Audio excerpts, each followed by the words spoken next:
الحمدللہ وحدہ والصلاة والسلام علی من لا نبی بعدہ اما بعد فاعوذ باللہ من الشیطان الرجیم بسم اللہ الرحمن الرحیم الشہر الحرام بالشہر الحرام والحرمات قصاص فمن اعتدى عليكم فاعتدوا عليه بمثل ما اعتدى عليكم واتقوا الله واعلموا أن الله مع المتقين وأنفقوا في سبيل الله ولا تلقوا بأيديكم إلى التهلكة واحسنوا إن الله يحب المحسنين صدق الله العظيم. اللهم صل على محمد وعلى آل محمد كما صليت على إبراهيم وعلى آل إبراهيم إنك حميد مجيد. اللهم بارك على محمد وعلى آل محمد كما باركت على إبراهيم وعلى آل إبراهيم إنك حميد مجيد. رب زدني علما رب اشرح لي صدري ويسر لي أمري واحلل عقدة من لساني يفقهوا قولي. سورہ بقرہ آیت نمبر 194 ارشاد باری تعالی ہے الشہر الحرام بالشہر الحرام، حرمت والے مہینے کا بدلہ ہے حرمت والا مہینہ، والحرمات کے ساتھ اور سب قابل تعظیم باتوں کا بدلہ ہے. فمن اعتدى علیکم، پھر جو تم پر زیادتی کرے، فاعتدوا علیہ بمثل ما اعتدى علیکم، تم بھی اس پر زیادتی کرو جیسے کہ اس نے تم پر زیادتی کی. واتقوا اللہ، اور اللہ سے ڈرو. وَاعْلَمُوا، اور جان لو. ان اللہ مع المتقین، بے شک اللہ تعالیٰ پرہیزگاروں کے ساتھ ہے. وَأَنفِقُوا فِي سَبِيلِ اللَّهِ، اور اللہ کی راہ میں خرچ کرو. وَلَا تُلْقُوا بِأَيْدِيكُمْ إِلَى التَّهْلُكَةِ، اور اپنے آپ کو ہلاکت کے اپنے ہاتھوں کو ہلاکت میں نہ ڈالو. واحسنوا، اور نیکی کرو. ان اللہ یحب المحسنین، بے شک اللہ نیکی کرنے والوں کو دوست رکھتا ہے. آیت نمبر 194 پچھلی ہی آیات کا ایک تسلسل ہے اور ان آیات کا تتمہ ہے. پچھلی آیات میں جیسے کہ بیان ہوا کہ صلح حدیبیہ کے موقع پر جب مسلمانوں کو حدیبیہ کے مقام پر روک دیا گیا کہ مسلمان عمرہ کرنے کے لیے آئے، 6 ہجری ہے، مشرکین مکہ نے مسلمانوں کو عمرہ کرنے کی اجازت نہ دی، اور وہاں پر حدیبیہ کے مقام پر ایک صلح نامہ حدیبیہ دونوں اقوام کے درمیان، مسلمانوں اور قریش مکہ کے درمیان طے ہوا، جس کی دیگر شرائط میں سے ایک شرط یہ بھی تھی کہ مسلمان اس سال عمرہ نہیں کریں گے، بلکہ آئندہ سال جب آئیں گے تو وہ عمرے کا جو ان کے ذمے، پہلے تو وہ آئے تھے عمرہ کرنے، لیکن جب وہ نہیں کر سکے، احرام ان کو کھولنے پڑے، تو آئندہ سال آ کر وہ عمرے کی قضا کریں گے. اب جب مسلمان مدینہ طیبہ سے نکلے، خدشات موجود تھے، اگرچہ معاہدہ بھی موجود تھا لیکن خدشات بھی موجود تھے کہ اگر اس دفعہ پھر کفار مکہ نے مسلمانوں کو روکا، لڑائی کی، مارنے کی کوشش کی، کوئی فتنہ فساد برپا کرنے کی کوشش کی، تو مسلمانوں کے لیے کیا لاحہ عمل ہونا چاہیے، اس کی ساری تفصیلات اللہ تعالیٰ نے پچھلی آیات میں بیان فرمائی کہ اگر وہ تمہارے راستے میں مزاحم ہوں، تمہیں روکیں، تم سے لڑیں، تو پھر تم نے بھی اپنے ہاتھوں کو نہیں روکنا، اور پھر تم سے اس حرم کعبہ کی حرمت کو بھی اس وقت کے لیے اٹھا دیا جائے گا، اور حرمت والے مہینے کی حرمت کو بھی اٹھا دیا جائے گا. تو جب یہ مسلمان عمرۃ القضاء کے لیے نکلے تھے تو ذیقعد کا مہینہ تھا، اور ذیقعد کا جو مہینہ ہے وہ بھی ان 4 حرمت والے مہینوں میں سے ایک مہینہ ہے کہ جن میں قتل و قتال اور یہ لڑائی وغیرہ حرام تھی، درست نہیں تھی، قریش مکہ بھی ایسے ہی سمجھتے تھے اور مسلمان تو بدرجہ اولا اس کو ایسا ہی سمجھتے تھے۔ اب اللہ رب العزت مزید اس بات کی توضیح فرما رہے ہیں، الشہر الحرام بشہر الحرام، حرمت والے مہینے کا بدلہ حرمت والا مہینہ ہے۔ اللہ تعالیٰ نے بڑا معنی خیز جملہ ارشاد فرمایا، بڑا معنی خیز کلمہ ارشاد فرمایا کہ اگر وہ ذی قعدہ کے مہینے میں جو حرمت والا ہی مہینہ ہے اور تم عمرۃ القضاء کے لیے نکل گئے ہو، اور اگر وہ تمہیں اسی مہینے میں تمہارے لیے مزاحمت کھڑی کرتے ہیں، تمہیں روکتے ہیں، تم پہ لڑائی پہ آمادہ ہوتے ہیں، پھر تمہیں بھی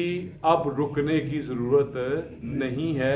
اب وہ حرمت والا مہینہ تمہارے لیے بھی بدلے کے لیے حرمت والا مہینہ ہے اگرچہ، لیکن تمہیں اجازت ہوگی تمہارے اوپر سے اس مہینے کی حرمت کو ختم کر دیا جائے گا۔ اللہ تعالیٰ یہ بات سمجھانا چاہ رہے ہیں۔ اگلی آیت میں مزید وضاحت اگلے جملے میں مزید وضاحت فرما دی، والحرمات قصاص، اور سب قابل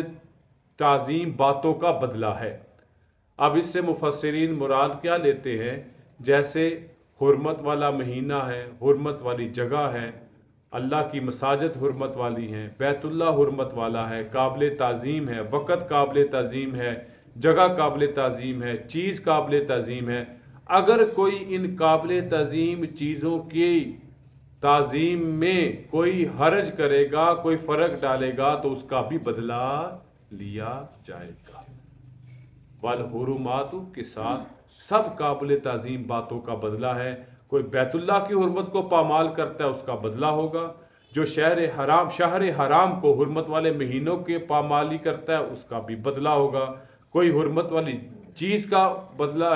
پامال کرتا ہے، اس کا بھی بدلہ ہوگا۔ لیکن کیا فرمایا آگے؟ پھر ارشاد فرمایا، فَمَنِ اعْتَدَىٰ عَلَيْكُمْ فَاعْتَدُوا عَلَيْهِ بِمِثْلِ مَا اعْتَدَىٰ عَلَيْكُمْ، پھر تم پر جو زیادتی کرے تم بھی اس پر زیادتی کرو، یعنی پھر تمہیں اجازت ہوگی اگر تم پر کوئی زیادتی کے ساتھ بڑھتا ہے تو تم اس کا بدلہ لے سکتے ہو، تمہارا ہاتھ نہیں روکا جائے گا، اس بنیاد پر کہ تم تو حرمت کی تعظیم کرو، تم تو حرمت کی جگہ کی تعظیم کرو، تم تو حرمت کے مہینے کی تعظیم کرو، اور دوسرا فریق اس کی تعظیم اور اس کی عظمت کا خیال نہ کرے۔ ایسا نہیں، تم بھی ان سے اسی طرح بدلہ زیادتی کے ساتھ دے سکتے ہو جیسے انہوں نے تمہارے ساتھ زیادتی کی ہے۔ اور ساتھ ہی فرما دیا واتقوا اللہ، لیکن اس معاملے میں بھی اللہ سے ڈرو، اتنا حد سے نہ بڑھو کہ تمہاری زیادتی ان کی زیادتی کے مقابلے میں زیادہ ہو جائے۔ وَاعْلَمُوا، اور جان لو، ان اللہ مع المتقین،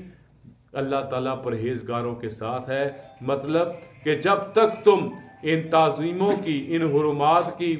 جو زیادتی ہے، جو بدلہ ہے، ایک حد تک رکھو گے جتنا بنتا ہے، تو اللہ تمہارا ساتھ دیتا رہے گا۔ یہ تو ہوگی پہلی بات۔ دوسری آیت مبارکہ، آیت نمبر 195،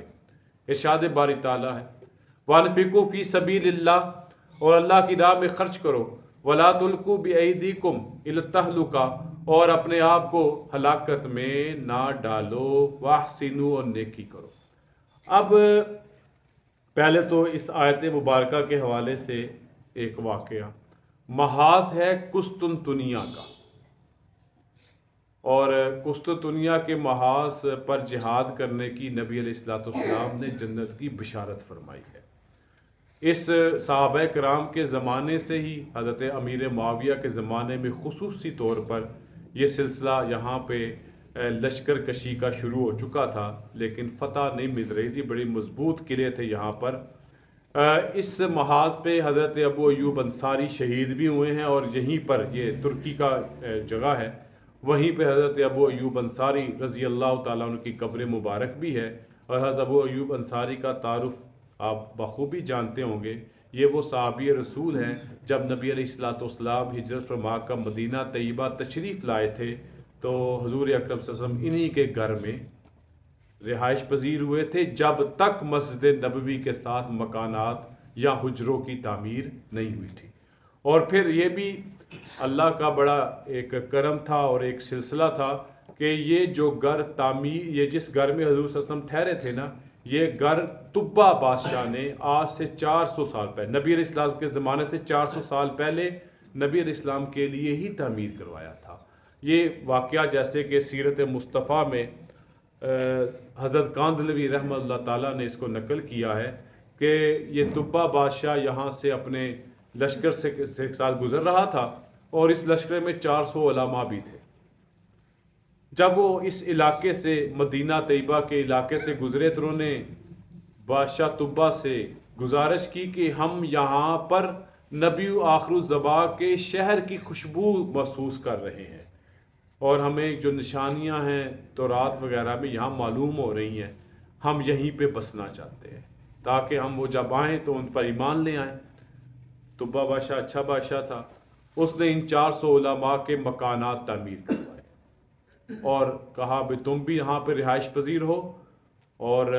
ایک مکان نبی علیہ السلام کے لیے بھی تعمیر کروائے، اور وہاں پہ ایک عالم کے حوالے کر دیا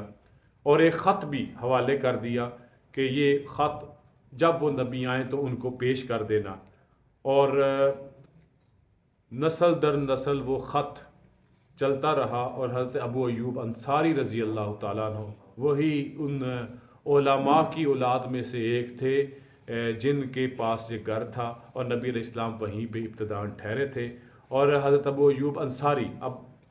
یہ تو بیچ میں ایک ضمنی بات آ گئی نا جملہ معترضہ کے طور پر، اب بات یہ ہے کہ وہاں پر نا یہ محاذ تھا، جنگی محاذ تھا، ایک شخص وہ مسلمانوں کے لشکر سے تنہا نکلا اور جناب چڑھ دوڑا قسطنطنیہ کے والوں کے لشکر میں، اور وہ بیچارہ شہید ہو گیا۔ لوگوں نے بات کہنی شروع کر دی اس نے اپنے آپ کو ہلاکت میں ڈال دیا، خام خواہ اپنے آپ کو ہلاکت میں ڈال دیا، اپنی ہاتھوں سے ہلاکت میں ڈالا گیا ہے۔ حضرت ابو ایوب انصاری رضی اللہ تعالیٰ نے جب یہ جملہ سنا تو فرمایا یہ جملہ اس کے لیے نہیں ہے بلکہ یہ جملہ ہمارے لیے ہے، ہم انصار کے لیے ہے، ہم انصار مدینہ کے لیے ہے۔ وہ فرماتے ہیں ہوا کچھ یوں، جب اسلام کا غلبہ آ گیا اور ارد گرد کے سارے علاقے، مکہ بھی فتح ہو گیا، ارد گرد کے علاقے بھی انہوں نے بھی اطاعت گزاری کر لی، تو ہم انصار نے سارے جو مدینہ، جنہوں نے مہاجرین کو پناہ بھی دی، مہاجرین کا ساتھ بھی دیا، مہاجرین کے ساتھ مل کے جہاد بھی کیا، اپنی جانی مالی ہر طرح کی قربانی دی، تو ہم نے بیٹھ کے مشورہ کیا اب حالات بہتر ہو گئے ہیں، غلبہ آ گیا، اب ہمیں اپنی معیشت کی طرف، اپنی زندگی کی طرف دھیان کرنا چاہیے،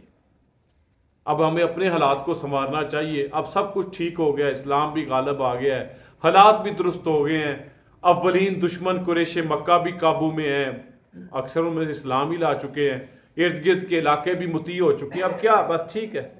تو اللہ تعالیٰ نے فرمایا نہیں، ابھی بھی تم نے رکنا نہیں ہے، وَأَنفِقُوا فِي سَبِيلِ اللَّهِ، اب بھی تم اللہ کے راستے میں خرچ کرتے رہو۔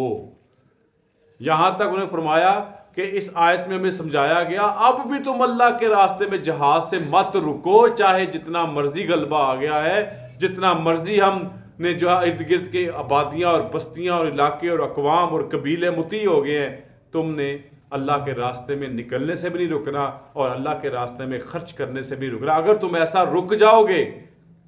وَلَا تُلْقُوا بِأَيْدِيكُمْ إِلَى التَّهْلُكَةِ، تو پھر تم اپنے آپ کو خود اپنے ہاتھوں سے ہلاکت میں ڈالو گے۔ تو مطلب یہاں پہ کیا معلوم ہوا، اسلام ایسا دین ہے کہ یہ مسلسل جد و جہد کا قائل ہے۔ ایسا نہیں ہے کہ آپ غالب آ گئے، آپ اکثریت میں آ گئے، اب آپ چپ کر کے بیٹھ جائیں، نہیں، اسلام کا مزاج ہے چلتے پانی میں مچھلی کی طرح جو مسلسل اپنی زندگی کی جد و جہد کرتی رہتی ہے، اور وہی مچھلی کا گوشت زیادہ طاقتور ہوتا ہے۔ جب بھی دین اسلام والے انفاق فی سبیل اللہ بھی کرتے رہیں، جہاد فی سبیل اللہ بھی کرتے رہیں، اس کا انتظام و انسلام بھی کرتے رہے، اللہ تعالیٰ ان کو ہلاکت سے دور رکھیں گے، چاہے وہ کوئی بھی دین کا محاذ ہو، چاہے ساری دنیا بھی کلمہ پڑھ لے، پھر بھی دین کی محنت نہیں چھوڑی جا سکتی۔ سارا دنیا پر اسلام کا قبضہ ہو جائے، سارے علاقے اسلام کے مطیع ہو جائے، پھر بھی دین کی جد و جہد کو جو کسی بھی فیلڈ میں ہو، تبلیغ کے شعبے میں ہو، تعلیم کے شعبے میں ہو، انفاق فی سبیل اللہ کے شعبے میں ہو، جہاد فی سبیل اللہ کے شعبے میں ہو، کسی بھی باطل قوت کا مقابلہ، اگر آپ نے ایک باطل قوت کو قابو بھی کر لیا ہے، میں مثال دے دیتا ہوں، جیسے کہ ایک ہم پہ اعتراض ہوتا ہے کہ جناب اب آپ نے قادیانیوں کو غیر مسلم قرار تو دے دیا، جان چھوڑ دو ان کی، لیکن پھر بھی ہم چاہے وہ عالمی مجلس تحفظ ختم نبوت کا پلیٹ فارم ہو یا اس کے علاوہ ہو، ہم کہتے ہیں نہیں پھر بھی ہم کرتے رہیں گے کیونکہ ہم سست نہیں پڑیں گے۔ بظاہر تو ایسا معلوم ہوتا ہے بس وہ 74 میں ان کو غیر مسلم قرار دے دیا گیا، بس بات ختم ہو گئی، بات ختم نہیں ہوئی۔ اس آیت مبارکہ کو اس تناظر میں سمجھنا بڑا آسان ہو جائے گا کہ بات ابھی جاری ہے، کہ اسلام مسلسل جد و جہد کا مذہب ہے، ہم سست پڑیں گے تو اپنے آپ کو ہلاکت میں ڈال دیں گے۔ پوری دنیا مسلمان ہو جائے پھر بھی تبلیغی جماعت کا کام ختم نہیں ہوگا، وہ کام کرتے رہیں گے۔ ساری دنیا مولوی بن جائے مدرسے پھر بھی بند نہیں ہوں گے، حافظ ساری دنیا بن جائے مدرسے پھر بھی چلتے رہیں گے، کہ کیونکہ اسلام کا مزاج مسلسل جد و جہد کا ہے، جو اس آیت میں سمجھ میں آ رہا ہے۔ حضرت ابو ایوب انصاری رضی اللہ تعالیٰ نے یہ بات سمجھا دی کہ یہ آیت ہم انصار کے بارے میں نازل ہوئی، جب ہم نے بیٹھ کے مشورہ کیا اب ہم نے اپنا خیال کرنا چاہیے، دین بھی غالب آ گیا، معاملات سارے درست ہو گئے ہیں، تو اللہ نے فرمایا نہیں، وَانفِقُوا فِي سَبِيلِ اللَّهِ، جیسے پہلے دن سے تم نے ایک مہاجر کو اپنا بھائی بنایا تھا اور دین پہ خرچ کیا تھا، بدر، احد، خندق، تبوک، حنین میں تم خرچ کرتے رہو، اب بھی تم خرچ بھی کرتے رہو، اللہ کے راستے میں نکلتے بھی رہو، اگر رک گئے تم اپنے آپ کو ہلاکت میں ڈال بیٹھو گے۔ واحسنوا، اور نیکی کرتے رہو، ان اللہ یحب المحسنین، بے شک اللہ نیکی کرنے والوں کو دوست رکھتا ہے۔ وآخر دعوانا ان الحمدللہ رب العالمین، والصلاة والسلام علی رسولہ الکریم۔ ربنا آتنا فی الدنیا حسنۃ وفی الآخرۃ حسنۃ وقنا عذاب النار۔ ربنا اغفر لنا وارحمنا وانت مولانا فانصرنا على القوم الكافرين۔ ربنا لا تزغ قلوبنا بعد إذ هديتنا وهب لنا من لدنك رحمة إنك أنت الوهاب۔ اللهم إنا نسألك العفو والعافية في الدين والدنيا والآخرة۔ اللهم إنا نسألك علما نافعا ورزقا واسعا وشفاء من كل داء۔ اللهم ارزقنا أنت خير الرازقين، اللهم ارحمنا أنت أرحم الراحمين، اللهم اغفر لنا إنك أنت الغفور الرحيم۔ ربنا تقبل منا إنك أنت السميع العليم وتب علينا إنك أنت التواب الرحيم۔ وصلى الله تعالى على خير